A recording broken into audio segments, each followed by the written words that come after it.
तीन बहनों की लालची भाभी। करिश्मा, रेशमा और मनीषा तीन बहनें हैं। उनका एक भाई भी है, मयंक। मयंक अपनी बहनों को बहुत प्यार करता है, लेकिन मयंक की पत्नी सविता इस मामले में मयंक से बिल्कुल ही अलग है। वो अपनी ननदों का जितना बुरा कर सकती है उतना बुरा करती ही रहती है और अपनी ननदों पर हुक्म भी चलाती है। करिश्मा, करिश्मा, तुमने अभी तक नाश्ता नहीं बनाया? तुम्हारे भैया को ऑफिस जाने में देर हो रही है। हाँ भाभी, बस अभी बनाती हूँ। करिश्मा, तुम ये ढीलापन छोड़ दो। कल को पराए घर जाना है। वहाँ अगर तुम इस तरह से काम करोगी तो लोग क्या कहेंगे कि माँ ने और भाभी ने कुछ सिखाया नहीं। और तुम्हारी दोनों बहनें कहाँ हैं? अब रेशमा मार्केट गई है और मनीषा सो रही है। क्या? सुबह के 8 बज रहे हैं और ये महारानी अभी भी सो रही है?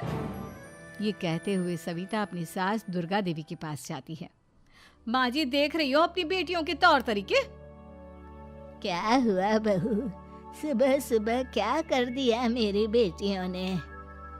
अरे एक तो अभी अभी उठकर किचन में गई है, दूसरी सुबह सुबह बाहर चली गई और तीसरी अभी तक सो रही है। क्या करूं मैं इन तीनों का, मैं तो परेशान हो गई हूँ। जा जाकर उठा उसे और रेशमा से मैं बात करती हूँ। सविता सीधा मनीषा के कमरे में जाती है और उससे कहती है, महारानी जल्दी उठो, सूरज सर पर आ गया है। भाभी थोड़ी देर और सोने दो ना, मैं रात को लेट सोई थी। वो क्या ना, यूनिट टेस्ट चल रहे हैं। शराफत से उठती है या नहीं, या फिर पानी की भरी बाल्टी डालूं तेरे ऊपर? नहीं भाभी, मुझे बिस्तर में नहीं लाना, उठती हूँ मैं। मनीषा जल्दी से उठकर बाथरूम में चली जाती है। सभी आराम से बैठकर नाश्ता कर रहे होते कि तभी रेशमा बाजार से हाथ में सामान लिए आ जाती है। रेशमा को देखते ही सविता उस पर बरस पड़ती है। लो, आ गई महारानी। ऐसा भी क्या सामान लाना था जो सुबह आंख मलते ही बाजार की तरफ रवाना हो गई? भाभी, कल आप ही तो चीख रही थी कि घर का सारा सामान मुझे ही लाना पड़ता है, घर में किसी को भी किसी काम से कोई लेना देना नहीं है। अब मैं बाजार जाकर सामान ले आई तो आपको इस बात से भी तकलीफ हो रही है? देख रही हो माँ जी, अपनी बेटी की जुबान कैंची से भी तेज चलती है। और मयंक, आप तो कुछ कहेंगे नहीं अपनी लाडली बहन को। रेशमा, अपनी भाभी से ऐसे बात नहीं करते। चलो माफी मांगो। भैया, मैं क्यों माफी मांगू? आप भाभी से बोलिए ना कि हम पर कम हुक्म चलाया करे। हम इस घर की बेटियां हैं और आपकी पत्नी की ननद है, नौकरानी नहीं। लो कर लो बात। इनकी भलाई के लिए कुछ भी बोलो तो इन्हें बुरा लग जाता है। इस घर में यही इज्जत है मेरी। देख लो माँ जी, आपकी बेटी किस लहजे में मुझसे बात कर रही है। सविता वहां से चली जाती है। मयंक को बहुत गुस्सा आता है, वो भी वहां से चला जाता है। फिर करिश्मा रेशमा को समझाती है, रेशमा, तुम्हें भाभी से माफी मांग लेनी चाहिए थी ना। लेकिन दीदी, मैंने कुछ किया ही नहीं, तो मैं माफी क्यों मांगू? हाँ करिश्मा दीदी, रेशमा दीदी जैसे ही घर में आई भाभी ही उन पर चिल्ला रही थी। हाँ, मैं मानती हूँ कि गलती भाभी की थी। मैं तो इसलिए बोल रही हूँ कि भाभी ने माँ को तो पूरी तरह अपने वश में कर लिया है। वो हमारी बात सुनती ही नहीं।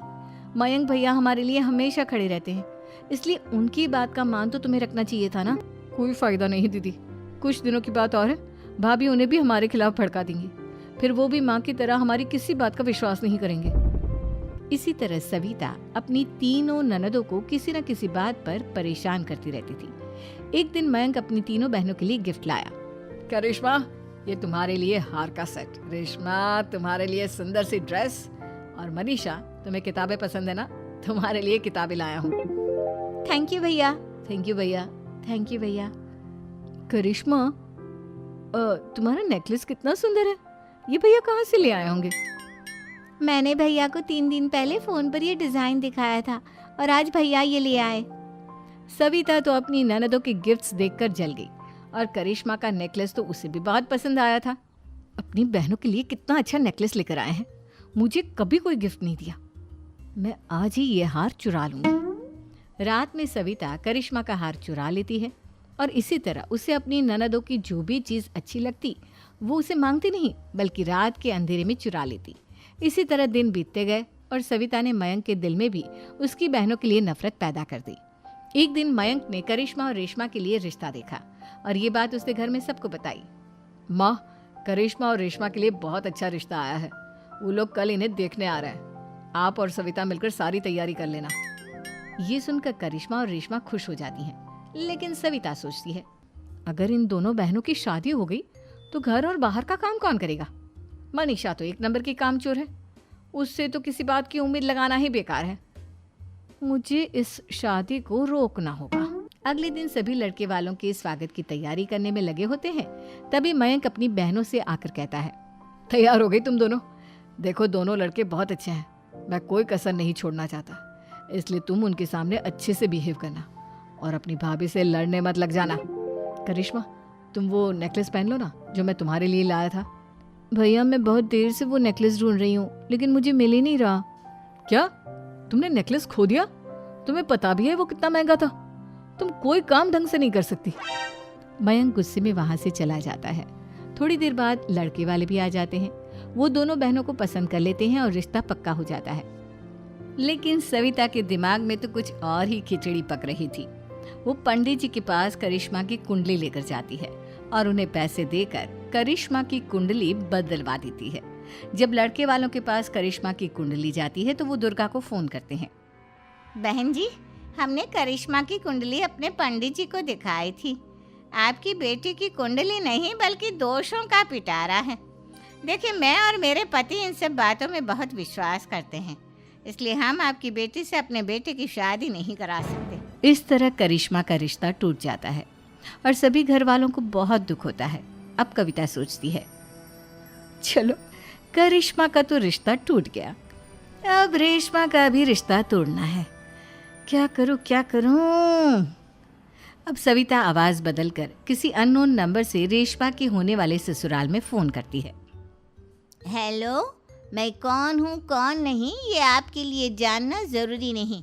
बस इतना सुन लो कि रेशमा का 2 साल से किसी के साथ अफेयर चल रहा है। बस रेशमा का रिश्ता तोड़वाने के लिए सविता का इतना कहना काफी था। अब रेशमा का भी रिश्ता टूट गया। मयंक और दुर्गा देवी ने रेशमा को खूब खरी खोटी सुनाई और उससे बार बार उस लड़के के बारे में पूछने लगी। आप दोनों मुझे क्यों परेशान कर रहे हो? अरे कोई लड़का होगा मेरी लाइफ में तो मैं बताऊंगी ना, जब कोई है ही नहीं तो कहाँ से लाऊं मैं कोई लड़का? तो तेरे होने वाले ससुराल वालों को फोन किसने किया था? माँ मैं नहीं जानती किसने फोन किया था, मैं सच कह रही हूँ। मैं तो पहले ही कह रही थी इसकी लगाम खींच कर रखो, लेकिन मेरी सुनता ही कौन है। आप चुप रहिए भाभी, ये सब आपका ही किया धरा है।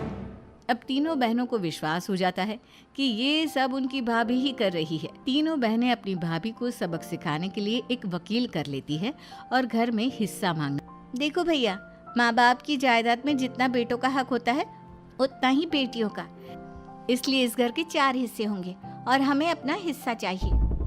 मैंने तुम्हारे लिए क्या क्या नहीं किया और तुम इस घर में हिस्सा मांग रही हो?